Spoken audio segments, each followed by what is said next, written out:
Halo teman-teman semua, salam sehat sudah bergabung di channel video ini. Nah, channel video ini kita akan menjelaskan tentang beberapa hal terkait dengan ilmu kesehatan dan spesifik ya. Nah, dalam bentuk PowerPoint nantinya saya akan menjabarkan satu persatu setiap materi yang akan bawakan. Ini juga saya rekomendasikan buat teman-teman yang baru bergabung, jangan lupa nantinya subscribe channel YouTube ini, kemudian buat notifikasinya, pencet loncengnya, dan jangan lupa like. Dan kalau ada komentar juga yang perlu ditanyakan, didiskusikan, ayo sama-sama, tidak masalah. Silakan cantumkan di komentarnya ya. Jadi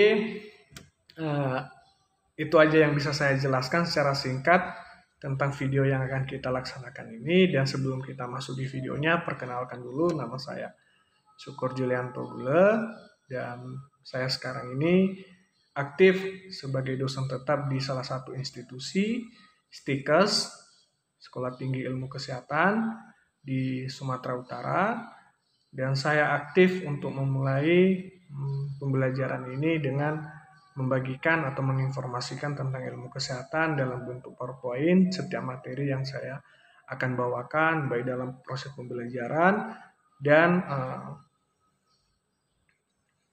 penjelasan-penjelasannya nanti lebih rinci lagi ya. Kurang lebih itu perkenalan singkat dari saya, dan salam semangat. Ayo. Baik, untuk pertemuan kita hari ini kita akan membahas tentang jenis-jenis penyakit infeksi. Tidak pernah lepas dalam kehidupan kita penyakit-penyakit infeksi ini ya. Pasti kita sudah pernah mengalami yang namanya infeksi akibat bakteri, infeksi akibat jamur, virus, ya. Dan satu lagi. Nah, sebelum kita masuk ke situ, kita kenali dulu apa sih penyakit infeksi ini. Nah, kalau dikatakan penyakit infeksi ini, berarti dia menyerang beberapa organ dalam tubuh kita, ya, atau dia menyebabkan infeksi. Nah, kita harus kenali dulu penyebabnya apa. Yang pertama, penyakit akibat dari infeksi bakteri. Yang kedua, penyakit infeksi akibat dari virus. Dan yang ketiga, penyakit infeksi akibat jamur. Dan yang paling terakhir, akibat dari parasit. Nah, yang keempat-empat ini akan menyebabkan infeksi pada tubuh kita ya.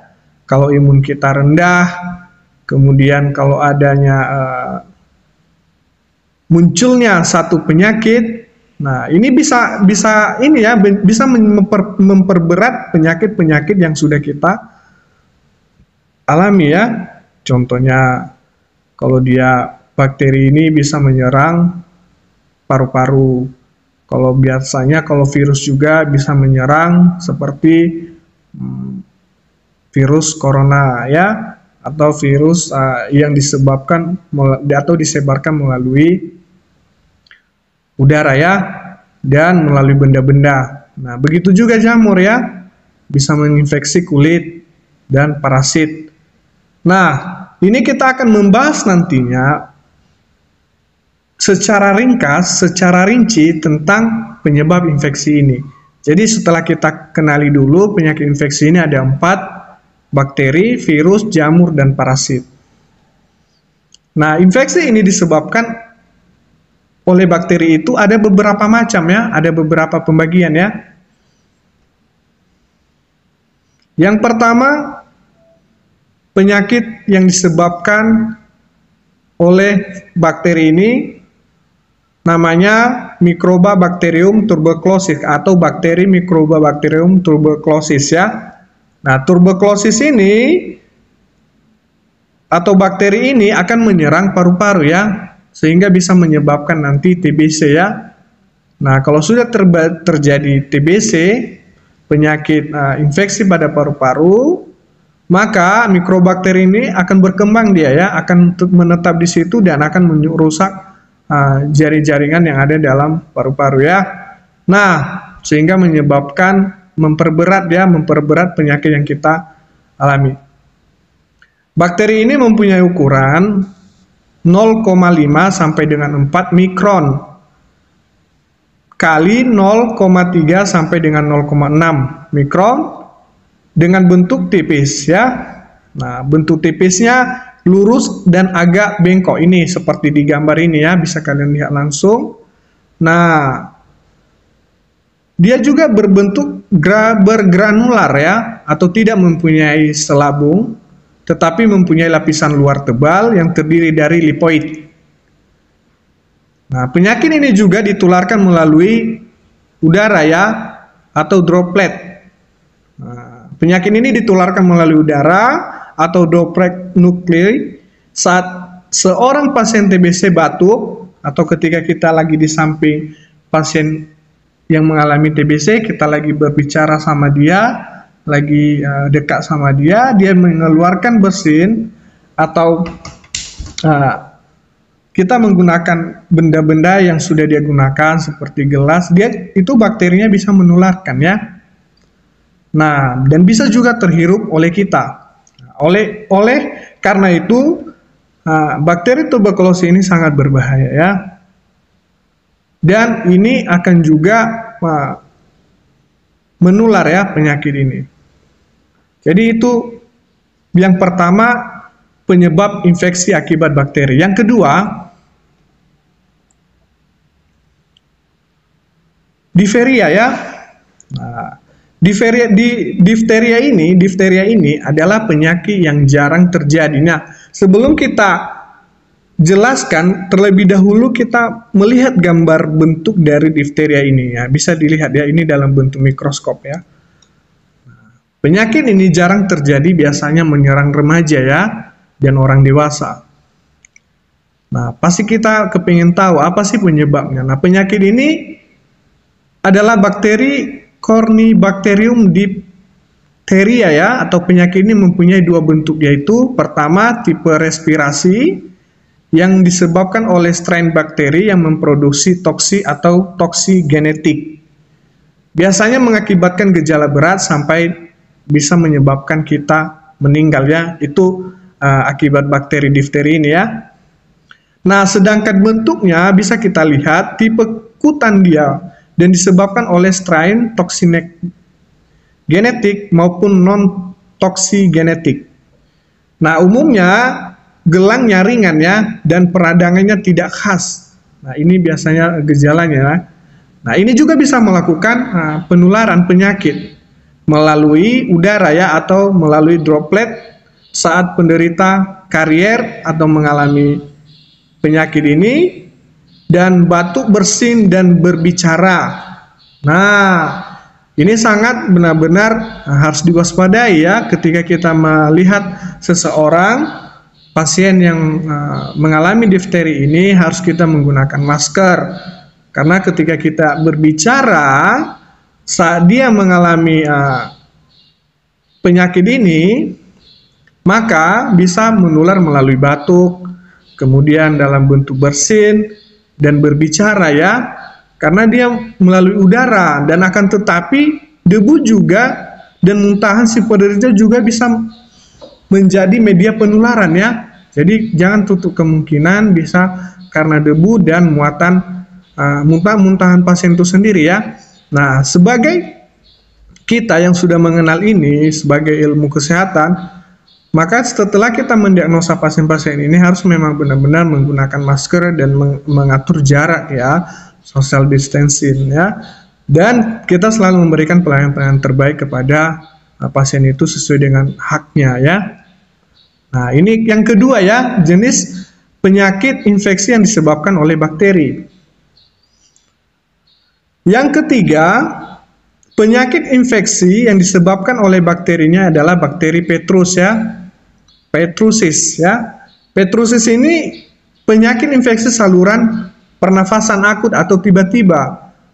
Nah, kita diserang tiba-tiba penyakit Petrusis ini secara tidak kita duga-duga, tidak tahu dari mana gejalanya, muncul tiba-tiba dan menyerang biasanya yang imunnya sangat rendah seperti anak-anak ya.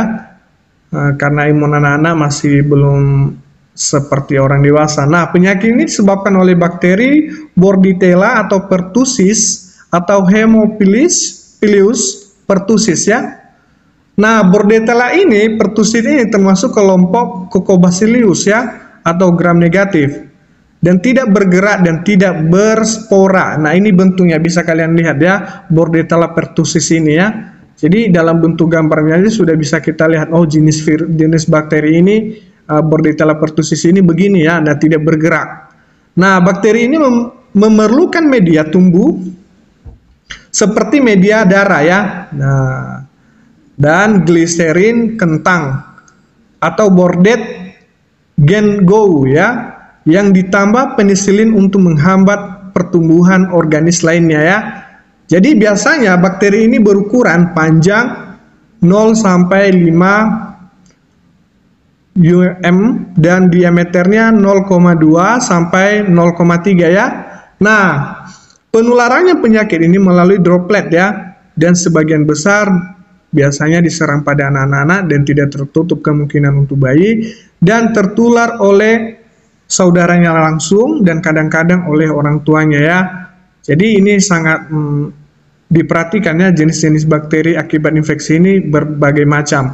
Nah, sudah 3 kita jelaskan tentang bakteri-bakteri penyebab infeksi. Nah, kita lanjutkan ya.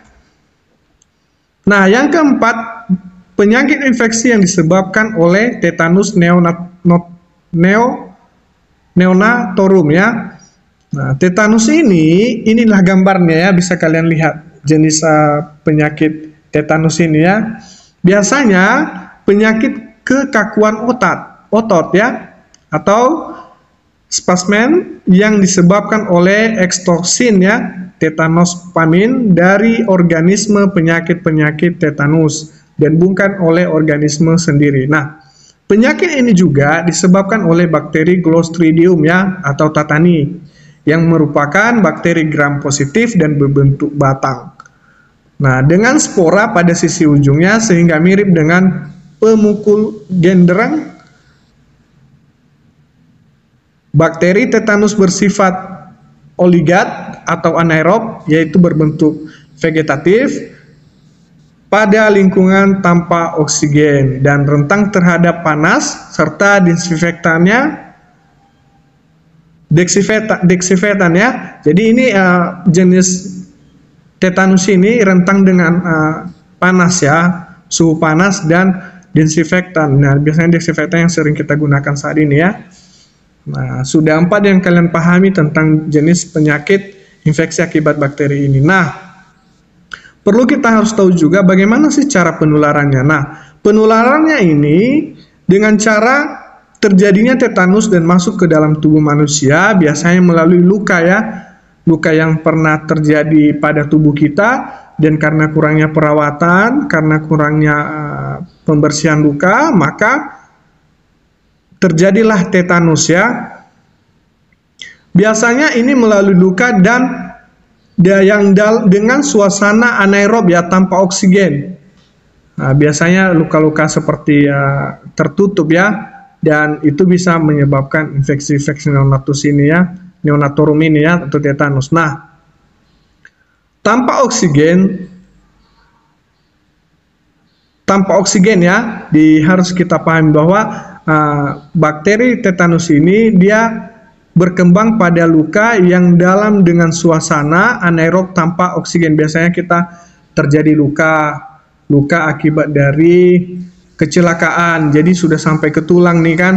Jadi sudah sampai ke tulang. Ini tetanus ini sangat mudah ya kalau kurang kebersihan. Nah, akibat dari apa? Dari kecelakaan ya, atau akibat dari luka, misalnya benda-benda tajam seperti paku dan benda-benda yang kurang steril lainnya, atau luka operasi yang tidak dilakukan pembersihan, dan karies gigi ya.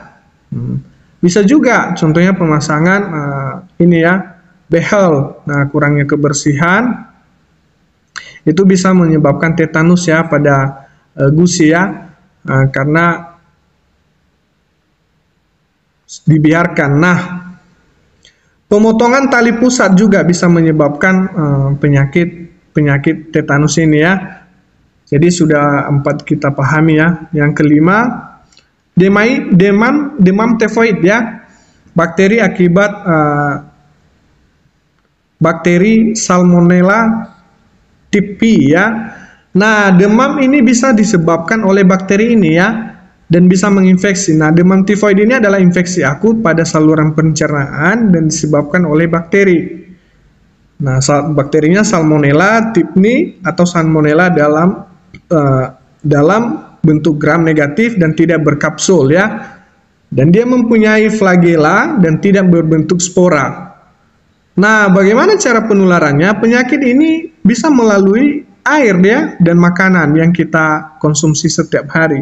Nah, bakteri Salmonella ini dapat bertahan lama dalam makanan.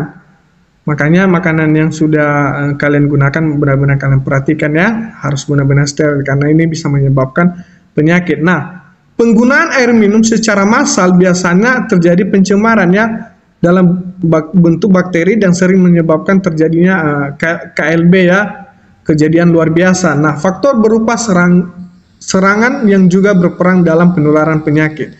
Jadi harus benar-benar kalian perhatikan minuman yang kalian konsumsi itu benar-benar sudah masak dan sudah benar-benar steril ya. Kalau tidak terjadi infeksi akut pada saluran pencernaan kita. Nah, kalau sudah terjadi infeksi akibat dari Salmonella ini sangat berbahaya ya. Bisa-bisa sistem pencernaan kita terganggu. Nah, berikutnya bakteri yang disebabkan oleh leprae ya, leprae. Nah, bakteri yang disebabkan oleh leprae ini itu yang akan terjadi pada seseorang adalah kusta. Ini yang sering kita temukan ya. Nah, kalau sudah terjadi kusta ini, biasanya salah satu penyakit menular yang masih merupakan masalah yang sangat kompleks ya. Nah, masalah ini juga ada bukan dari segi medis ya, tetapi juga masalah ekonomi. Nah, akibat karena ekonominya, kemudian akibat dari sosial dan budaya, serta keamanan dan ketahanan nasional. Nah, penyakit kusta ini bila tidak ditangani dengan cermat dan tepat, dapat menyebabkan cacat ya. Jadi ini bentuk jenis kumannya ini ya, bisa kalian lihat. Jenis bentuk bakterinya bisa kalian lihat ya dalam bentuk mikroskop ya. Nah, penyebab penyakit kusta ini harus kita ketahui adalah bakteri Mycobacterium leprae ya, yang berbentuk batang dengan ukuran panjang 1,8 mikron dan lebarnya 0,0 dan sampai dengan 0,5 ya mikron. Biasanya berkelompok dan ada yang tersebar satu ya, hidup dalam sel, fan dan bersifat tahan asam. Biasanya bakteri kusta ini banyak terdapat pada kulit dan tangan dan daun telinga ya, mukosa hidung. Nah, kalau kalian sudah mengalami infeksi pada bagian kulit, coba kalian melakukan pemeriksaan dulu, kemudian daun telinga dan mukosa hidung, biasanya itu disebabkan oleh bakteri leprae ya. Jadi ini sangat berbahaya ya. Dan ini juga bisa menular. Nah, penyakit menular ini merupakan masalah yang sangat kompleks sampai saat ini. Nah, selanjutnya infeksi akibat bakteri ya, yaitu bakteri Yersinia pestis atau Pasteurella atau pestis. Biasanya pestis ini memiliki nama Plague Sampar atau nama lain saat ini Sampar ya, penyakit Sampar atau La Peste, dan penyakit ini sudah tertulis di kitab Injil ya. Biasanya penyakit pestis ini adalah disebabkan oleh bakteri Yersinia pestis atau Pasteurella pestis ya. Nah, Yersinia pestis ini adalah basis gram negatif dan tidak bergerak ya, tidak membentuk spora. Namun hewan reservoirnya biasanya kondisian ya, atau hewan pengaret ya. Nah, antara lain biasanya tikus, kelinci, sedangkan vektornya atau penularannya itu penyakit dan di pinjal, kutu, dan lain-lainnya. Nah, bagaimana penularan penyakit ini ditularkan melalui cara tikus liar menggigit ya, atau tikus menggigit kita. Nah, bakteri ini dia akan masuk ke dalam tubuh kita dan akan menetap ya. Nah, kalau tikus gout menggigit kita, kalau dia mempunyai bakteri Yersinia pestis ini sangat berbahaya ya. Nah, penularan juga dari manusia seperti terjadinya melalui droplet atau dari udara ya. Dari paru-paru pasien sendiri itu karena sudah terinfeksi oleh penyakit infeksi yang disebabkan oleh bakteri Yersinia pestis ini ya. Berikutnya bakteri infeksi yang disebabkan oleh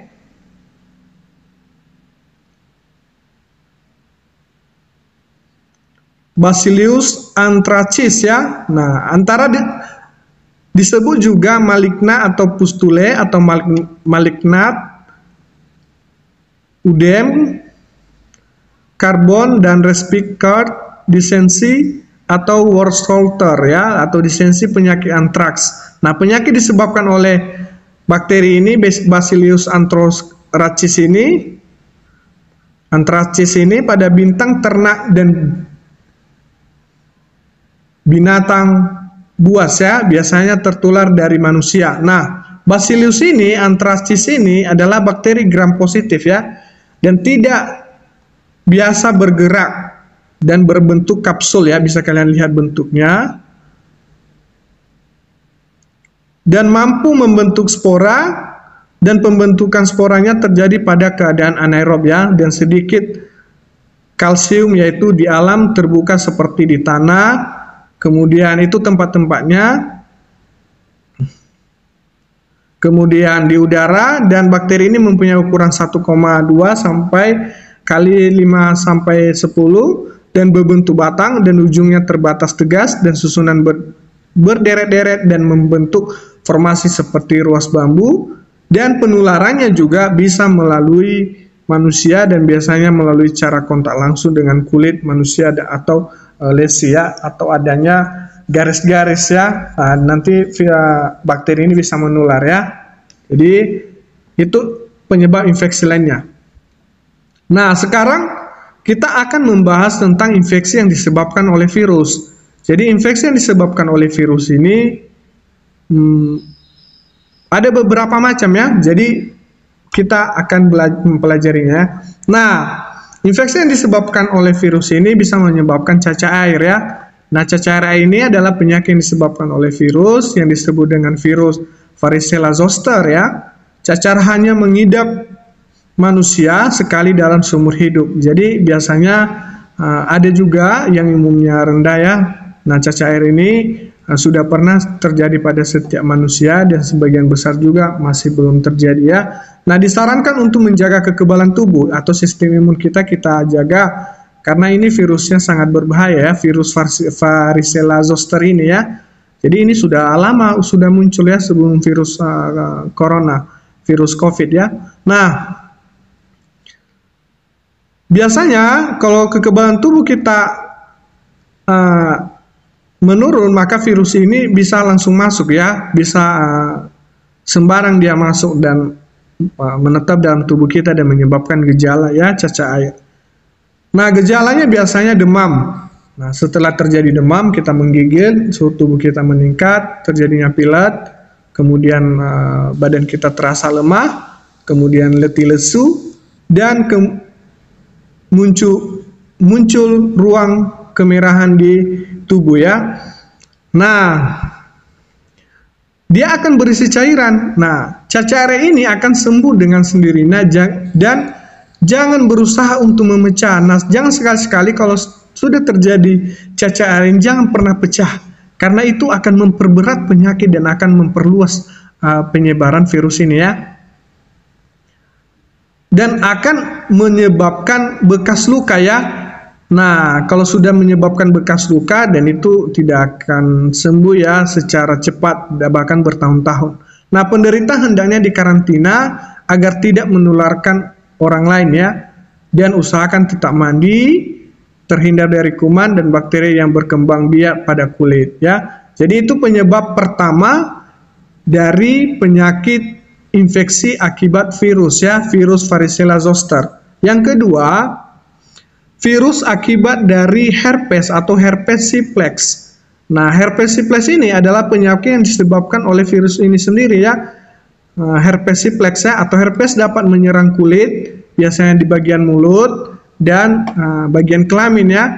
Nah, herpes ini biasanya di bagian-bagian genitalia ya, sering muncul penyakit ini, dan di bagian-bagian yang lembab.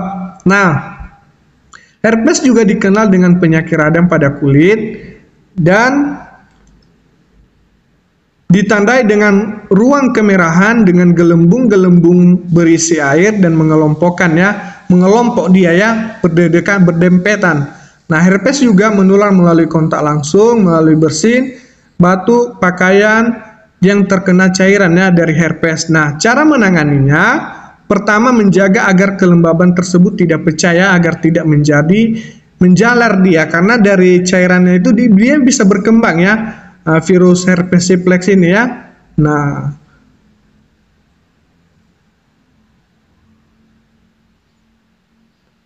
karena kenapa? Kuman nanti akan mudah masuk dia ya dari cairan itu ya, dan bakteri juga bisa berkembang. Nah, yang ketiga, virus akibat dari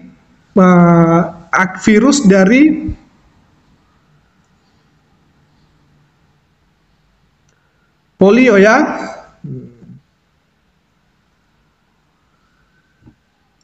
Nah, virus polio ini biasanya disebabkan oleh virus yang disebut dengan polivirus ya. Nah, dia akan menyebabkan penyakit polio ya. Nah, poliovirus ini akan menyebabkan polio dan kelumpuhan di bagian tubuh. Nah, bisa kita lihat contohnya gambar dari seseorang ini, terutama pada kaki ya. Dan virus ini masuk melalui mulut, kemudian menginfeksi saluran usus dan melalui aliran darah dan menyerang saraf pusat hingga menyebabkan kelumpuhan. Nah, permanen biasanya ya. Jadi kalau kita sudah terjadi polio ini, penyakit polio ini, maka kita akan mengalami lumpuh ya seumur hidup. Nah, nggak bisa diobatin lagi. Nah, biasanya kalau kita sudah mengalami kelumpuhan ini bisa dihitung dengan jam ya, sangat cepat ya. Nah, balita berusia 3 tahun hingga 5 tahun rawan sekali ya terserang dengan polio ini ya. Karena sistem imunitasnya balita belum sekuat orang dewasa. Nah, polio menular melalui kontak antar manusia atau feses atau buang air besar ya, dari hasil buang air besar. Kemudian kontaminasi virus ya, terkontaminasi virus. Jadi virus akibat dari polivirus ini yang disebabkan oleh polivirus ini sangat berbahaya ya. Jadi sehingga polio bisa muncul dalam diri kita dan yang diserangnya 3-5 tahun dan tidak bisa disembuhkannya dan bahkan kita cacat seumur hidup. Nah, apalagi virus yang disebabkan oleh influenza ya. Nah, virus influenza ini biasanya penyakit yang disebabkan oleh virus ini sendiri ya, virus influenza ya, dan sangat mudah menular. Ditularkan melalui penderita dengan udara, dan virus ini menyerang saluran pernafasan hingga si penderita mengalami kesulitan bernafas ya.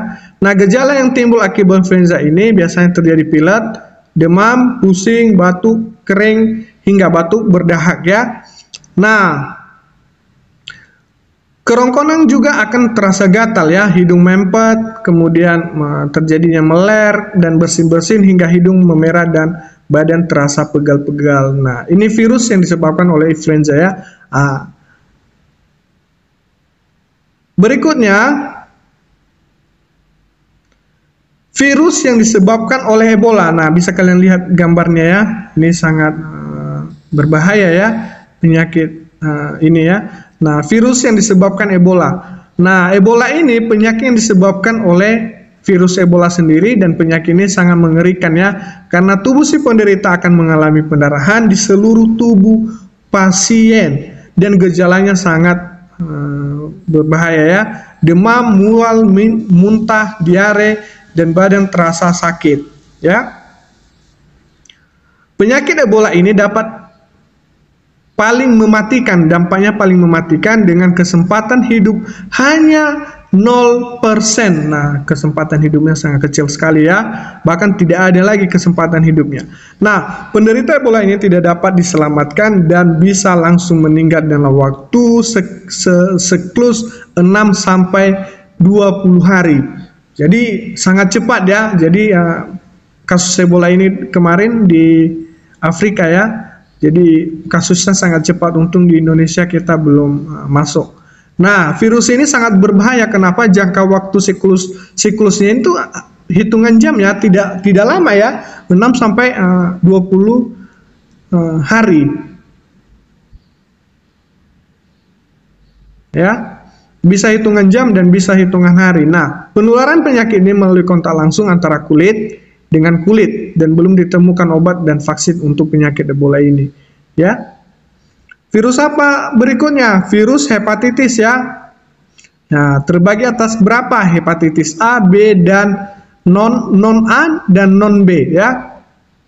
Hepatitis penyakit ini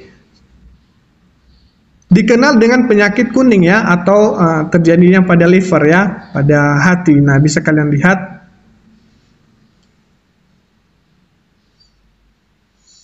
Karena virus ini menyerang hati dan penyebab penyakit hepatitisnya adalah terinfeksi virus, adanya gangguan metabolisme pada tubuh kita, mengkonsumsi alkohol, kemudian autoimunnya berkurang, imun kita menurun, dan komplikasinya penyakit lainnya bisa muncul. Bisa juga karena dia akan mempengaruhi ya organ-organ lain. Nah, sering mengkonsumsi obat-obatan juga.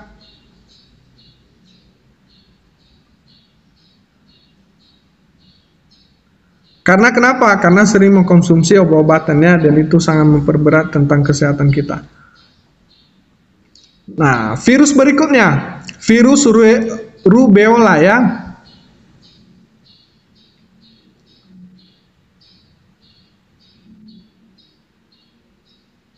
Atau penyakit rubeola disebabkan oleh para Myxophorus ya. Rubeola ini disebabkan campak ya, 10 hari atau campak merah, dan biasanya infeksi saluran pernafasan atas. Itu yang saya sebutkan tadi disebabkan oleh para Myxophorus, dan campak biasanya dijumpai pada anak ya. Bisa juga ditularkan dari orang melalui percikan liur atau melalui droplet ya, dan terhirup. Maka inkubasi asimptomatiknya 7 sampai 12 hari ya sebelum penyakit muncul, dan penyakit ini sangat menular baik dalam penyakit aktif, ditandai oleh gejala awal dari perut moralnya dan diikuti dengan alum ruang ya. Nah, ini banyak sekali yang disebabkan oleh infeksi akibat virus ya. Nah, berikutnya adalah gondong. Nanti kita jelaskan virus apa yang menyebabkan gondong ya. Nah, gondong ini bentuknya dikenal dengan istilah medis sebagai parotik ya, epidemik, atau juga MUPS ya, merupakan penyakit menular yang sering terjadi pada anak-anak.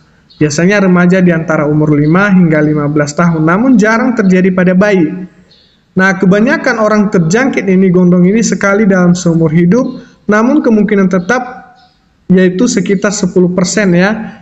Dan gondong ini disebabkan oleh virus MUPS. Nah, itu virus yang itu salah satu virusnya ya, jenis virusnya virus MUPS, dan menyerang kelenjar air liur, dan di mulut utamanya menyerang kelenjar parotis dan terletak pada tiap-tiap sisi wajah ya, di sini ya. Nah, atau di depan telinga. Nah, masa inkubasinya terjadinya proses virus MUPS ini sekitar 2 minggu ya. Artinya ketika seseorang sehat tertular atau terjadinya kontak pada pasien ini dengan penderita gondong, baru pada 2 minggu kemudian penyakit ini muncul ya. Biasanya terjadi penularan melalui gondong, sering terjadi karena tetesan atau percikan cairan dan air mulut ya, di hidung atau tenggorokan ketika mereka dijangkit oleh gondong dan mengalami batuk, bersin, dan lalu terhirup oleh orang itu sendiri ya. Jadi ini sangat diperhatikan ya, penyakit infeksi ini sangat infeksi akibat dari virus ini sangat berbahaya ya, yang disebabkan oleh mumps. Nah, berikutnya penyakit infeksi yang disebabkan oleh virus flavirus ya. Nah, biasanya menyebabkan demam kuning, penyakit sistematik atau akut atau tiba-tiba dia yang disebabkan oleh virus flavirus ini yang saya sebutkan tadi. Nah, biasanya pada kasus-kasus ini sangat parah ya. Nah, virus ini menyebabkan demam yang tinggi, terjadinya pendarahan, kedalaman, kulit dan nekrosis ya, atau adanya kematian pada jaringan ya. Nah, sel-sel ini dalam ginjal biasanya di ginjal dan di hati ya, kerusakan dilakukan pada hati dan virus ini berakibat pada jonsdensi yang parah ya, menguningkan kulit ya. Jadi kekuningan. Jadi beda dengan penyakit hepatitis tadi ya. Jadi makanya dilakukan pemeriksaan supaya tahu kita ini penyakit akibat infeksi apa ya. Nah, demam kuning juga, demam kuning dapat dicegah ya dengan vaksinasi ya. Biasanya dengan demam kuning adanya vaksin virus hidup yang dilemahkan dan direkomendasikan untuk orang-orang yang bepergian atau hidup di area tropis ya, biasanya di Amerika, Afrika, dan di mana demam kuning terjadi karena ia adalah vaksin hidup. Nah, ini harus tidak diberikan pada bayi atau orang-orang dengan pelemahan sistem imun. Kalau imunnya sudah lemah, tapi jangan pernah coba-coba diberikan ya. Nah, berikutnya lipoptik atau chromeningitis atau terjadinya infeksi pada meningitis ya. Nah, lipoptik ini, chromeningitis ini atau singkat LCM ini, infeksi arenavirus pada membran ya yang mengelilingi otak dan susunan tulang belakang. Biasanya ini virusnya sangat berbahaya ya, dari cairan cerebrospinal. Dan lipoptik ini, chromeningitis ini merupakan virus RNA ya, dan merupakan sepupu ringan dalam keluarga berisi arenavirus. Arenavirus jauh lebih mengancam jiwa dan menyebabkan demam hemorragik, dan gejalanya biasanya terjadi dalam 2 tahap ya. Yang pertama, prodrom, tahap dapat menghasilkan demam menggigil, kemudian nyeri otot, batuk, muntah, dan pada tahap kedua gejala meningitis ya, karakteristiknya biasanya terjadi sakit kepala yang sangat parah dan leher sedikit kaku ya. Nah, terjadi juga kelesuan, mual muntah terjadi pada orang dewasa, dan komplikasi jarang terjadi, penularan bahkan mungkin terjadi sebelum tahap kedua. Jadi infeksi-infeksi akibat virus ini sangat berbahaya ya. Jadi dengan kita mempelajari ini, maka kalian tahu jenis-jenis infeksi akibat bakteri dan akibat dari virus. Nah, sekarang kita masuk di jenis-jenis infeksi akibat dari jamur ya. Nah, sebelum kita membahas di sini, mungkin di materi ini belum saya buat infeksi akibat coronavirus ya. Jadi itu ada topik pembahasan itu nanti, karena baru menjadi satu tren dan isu atau sudah menjadi masalah global, dan itu satu pembahasan dia nanti baik dalam penanganannya untuk materi-materi berikutnya ya. Nah, infeksi yang disebabkan oleh jamur ini tentu ada beberapa macam yang harus kita pahami terlebih dahulu. Ya. Pertama, infeksi akibat jamur ini bisa menyebabkan panu ya. Nah, biasanya penyakit jamur panu ini mempunyai nama lain, yakni Tinea vesicolor ya, merupakan infeksi jamur yang dapat merusak jaringan luas kulit. Nah, ini dia keputih-putihan, dia merusak jaringan kulit ya.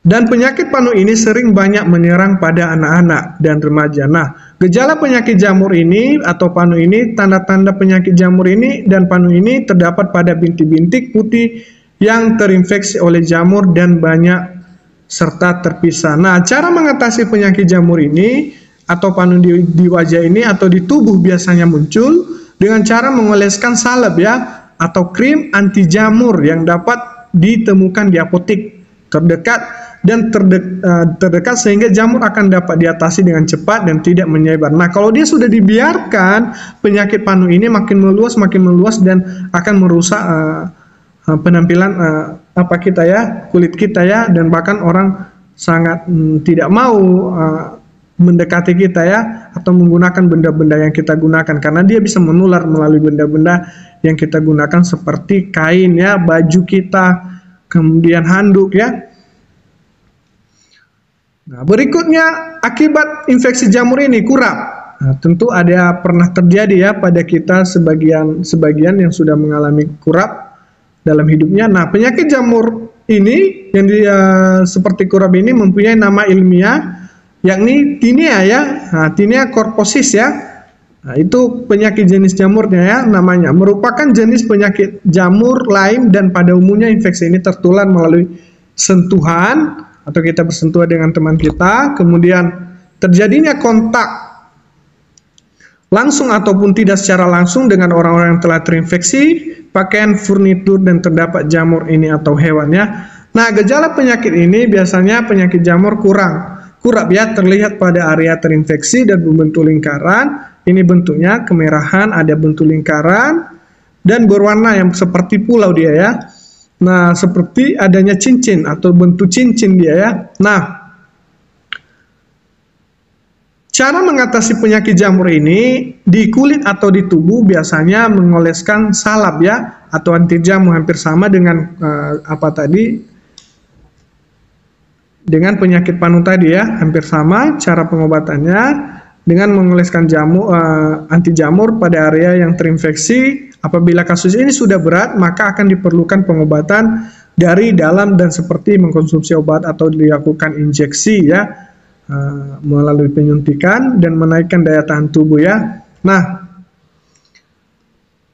jenis jamur lainnya ya, Tinea captis ya, penyebabnya infeksi ini Tinea captis ini penyakit jamur yang menyerang pada bagian kulit kepala ya, dia hanya di bagian kulit kepala saja. Dan penyakit jamur ini seringkali menyerang pada hewan ya, juga dapat menyerang pada manusia. Nah, gejala penyakit jamur Tinea capitis ini, salah satunya tanda dari penyakit jamur ini, Tinea capitis ini, rambut menjadi rontok. Nah, dalam beberapa daerah dan juga disertai dengan ruang bersisik apabila sudah parah ya. Nah, ini contohnya bisa kalian lihat. Dan berbentuk besar dan rasa sakitnya ditimbulkan ya. Dan apabila jika tidak disegerakan ditangani secara cepat, maka akan menyebabkan rambut semua akan rontok dan botak secara permanen.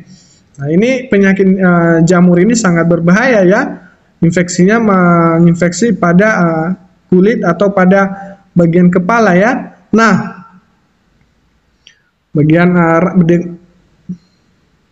bagian kulit kepala ya. Nah, hanya itu aja yang diinfeksi. Cara mengatasinya juga penyakit jamur Tinea capitis ini biasanya di kulit kepala. Cara mengatasinya penyakit jamur Tinea capitis ini berbeda dengan penyakit jamur lainnya, karena cara mengatasi penyakit jamur ini diperlukan pengobatan secara teratur hingga selama 3 bulan dengan mengkonsumsi obat-obatan dan diresepkan oleh dokter ya.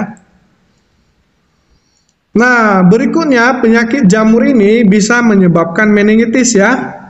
Meningitis jamur. Nah, penyakit meningitis ini salah satu infeksi jamur yang disebabkan oleh Cryptococcus ya, yang mengarah pada peradangan di selaput tipis dan terdapat menutupi susunan tulang, baik susunan tulang belakang serta otak ya.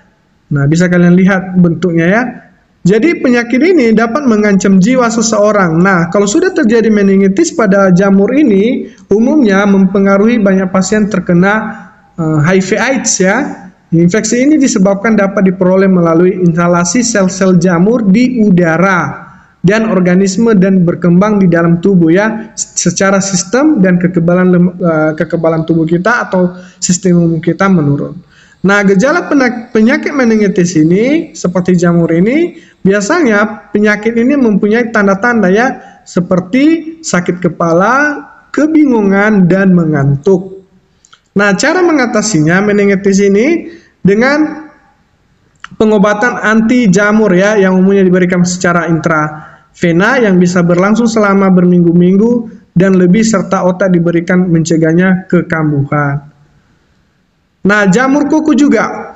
Nah, jamur kuku juga penyakit kulit seperti infeksi ya. Jamur kuku biasanya fungal infeksi disebabkan oleh infeksi jamur. Nah, penyakit kulit ini sering menyerang kuku ya. Infeksi ini mampu berkembang secara berjalan dan waktu apabila tidak segera ditangani.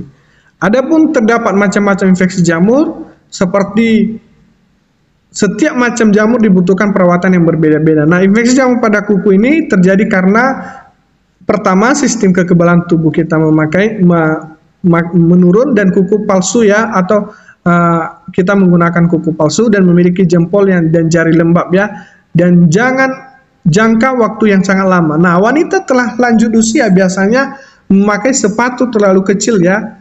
Nah, seperti juga penyakit diabetes yang meletus serta berenang di kolam renang umum. Nah, cara mengatasinya, infeksi jari jamur ini dapat memakan tablet ya, atau anti jamur atau intrasconazole atau serta terbinafin dan sesuai dengan resep dokter ya. Itu jenis-jenis dari bentuk infeksi yang disebabkan oleh jamur ini ya. Nah, berikutnya apa? Penyakit jamur ini bisa, infeksi penyakit jamur ini bisa menyebabkan keputihan ya. Diakibatkan oleh jamur Candida dan berwarna seperti susu ya, kental dan berbau. Biasanya dengan rasa gatal pada Mr. F ya, yang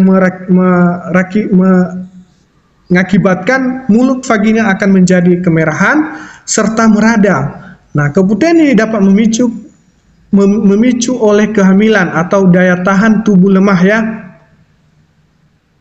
Nah, penyakit kencing manis juga atau pemakaian pil KB bisa menyebabkan, dan bayi yang saja baru lahir dapat serta tertular ya akibat dari keputihan ini disebabkan oleh jamur Candida dan sebab tanpa gejala tertelan cairan oleh ibunya ya. Jadi ini yang kita khawatirkan, kalau terjadi sama ibu hamil penyakit jamur Candida ini sangat berbahaya ya, bisa menyebabkan ibunya itu atau anak yang dilahirkan itu tertelan dengan jamur ini dan menginfeksi organ-organ tubuh organ-organ tubuh bayi yang baru lahir itu ya.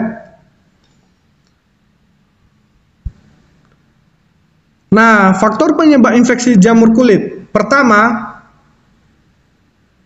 harus kita tahu ya, pertama kita terlalu banyak berkeringat karena berolahraga atau karena obesitas atau kegemukan, berpakaian ketat atau pakaian yang tidak bisa mengeluarkan keringat, ada udara lembab dan panas di lingkungan juga bisa mempengaruhi, kemudian tidak rajin menjaga kebersihan serta lingkungan di sekitar, dan keseimbangan flora tubuh normal terganggu seperti pemakaian antibiotik, kemudian pemakaian hormonal jangka panjang.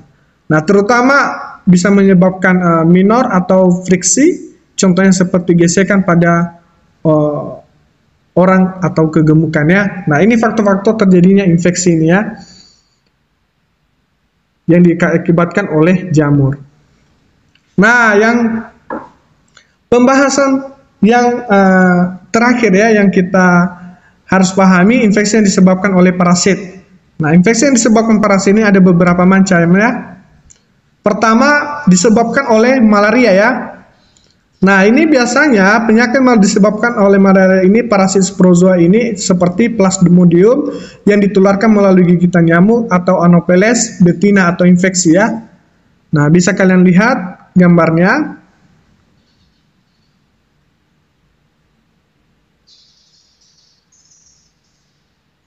Nah, ini penjelasannya. Nah, filariasis ini termasuk penyakit akut ya, tiba-tiba dan menyerang sistem saraf. Nah, biasanya menyerang sistem saraf perifer ya.